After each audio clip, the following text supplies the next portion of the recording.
Kita akan informasi selanjutnya. Komisi Pemberantasan Korupsi menetapkan 4 orang sebagai tersangka kasus dugaan suap penerimaan mahasiswa baru di Universitas Lampung atau UNILA. 2 dari 4 tersangka merupakan rektor dan wakil rektor 1 bidang akademik universitas tersebut.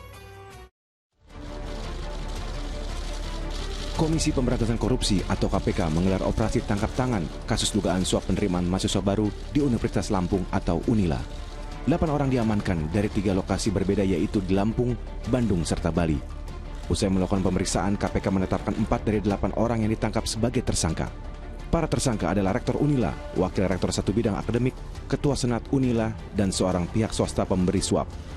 Rektor UNILA berinisial KRM diduga terlibat langsung dalam menentukan besaran uang yang harus diserahkan calon mahasiswa yang hendak diluluskan dalam seleksi mandiri Universitas Lampung atau SIMANILA. KRM juga memerintahkan stafnya untuk mengumpulkan uang dari orang tua serta calon mahasiswa senilai 100 juta hingga 350 juta rupiah per orang. Total uang suap yang diduga diterima oleh KRM sebesar 4,4 miliar rupiah yang sebagian diantaranya dialihkan menjadi deposito serta emas batangan. Terkait dugaan tindak pidana korupsi dimaksud, kemudian berlanjut ke tahap penyelidikan yang kemudian ditemukan adanya bukti permulaan yang cukup, maka KPK meningkatkan status perkara ini ke tahap penyidikan dengan mengumumkan 4 tersangka. Guna penyidikan lebih lanjut, para tersangka akan ditahan di Rutan Gedung Merah Putih KPK serta Rutan KPK Cabang Pomdam Jaya, Guntur, Jakarta Selatan. Tim Liputan melaporkan. Ya, lagi-lagi dunia pendidikan kita tercoreng dengan salah satu oknum rektor yang melakukan tindakan korupsi di lingkungan kampus. Nah, Ustaz Muklis, kejadian ini sangat kita sayangkan. Korupsi dilakukan justru oleh seseorang yang seharusnya menjadi contoh yang baik untuk kita, yaitu seorang rektor di salah satu kampus. Nah, bagaimana ini Ustaz? Dia tahu hukum, punya banyak ilmu, pinter, punya banyak uang juga pasti rektor gitu Ustaz ya. Nah, tapi tetap aja korupsi. Ini kenapa Ustaz? Apakah kalau misalnya kita dikasih banyak, kalau pengen lebih banyak lagi atau bagaimana Ustaz ini? Karena memang aneh gitu Ustaz. Ya, kadang-kadang memang tidak ada hubungannya ya antara korupsi dengan kekayaan yang dimiliki oleh seseorang, gelar akademik, kadang-kadang tidak ada. Karena korupsi itu bisa terjadi ketika di situ ada kesempatan, di situ ada kekuasaan, dan tentu saja lemahnya integritas. Ini kan dia punya kekuasaan ya, rektor, dia bisa buat kebijakan ini itu. Lalu kemudian kesempatannya juga ada. Nah, dia bisa atur. Ditambah lemahnya integritas. Jadi dalam hal ini nggak ada hubungannya dengan gelar akademik, mau guru besar dan lain sebagainya. Karena persoalan integritas itu ya, integritas itu kan moral ya. Dan itu ada dalam kalbu. Nah, di sini rasionalitas kadang-kadang kemampuan intelektual itu ada di sisi yang lain ya. Tidak menjamin juga orang pinter tidak korupsi. Karena korupsi itu menurut saya lebih kepada lemahnya integritas, rendahnya kesadaran dia tentang praktik keagamaan dia, kesadaran beragama.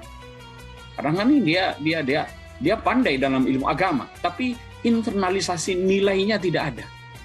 Jadi maka saya kira penting sekali itu ya, internalisasi nilai-nilai agama, ya nilai-nilai norma etika itu sangat perlu ditekankan.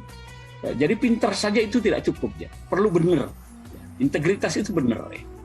Itu saya kira. Jadi memang tidak ada hubungannya kalau orang itu mau pintar gitu, mau bodoh gitu Ustaz. Yang penting kalau misal dia tidak punya integritas, tidak bisa mempertanggungjawabkan posisi yang dia punya sekarang, ya akan melakukan hal seperti ini juga gitu Ustaz ya.